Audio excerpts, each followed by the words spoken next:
एक 14-15 वर्षाच्या नंतर एक पौगंड अवस्था असते, त्याच्यातून आपला आवाज बदलतो, कंठ फुटतो ज्याला म्हणतो आपण, तो आवाज बदलतो.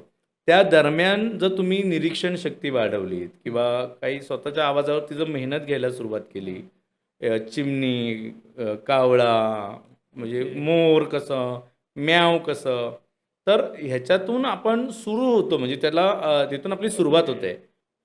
असं आपण पाहतो बघ, ज्यांच्या घरामध्ये लहान बाळ असेल किंवा काय असेल, ते किती लढीवाळपणे त्या बाळाला म्हणतात, बाळा माऊ कशी करती रे, म्याव.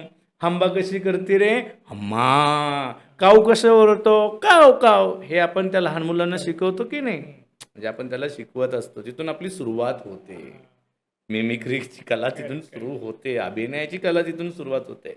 बरोबर आहे ना? 14-15 वर्षानंतर जेव्हा तो कंठ फुटतो, त्याच दरम्यान जर तुम्ही योग्य निरीक्षण केलं, छान मेहनत घेतली, पाहिलं, तर तो तिथेच मेजर विषय असतो की तुमचं वोकल कॉर्ड जे आहे त्याच्यामध्ये खूप गंमत असते.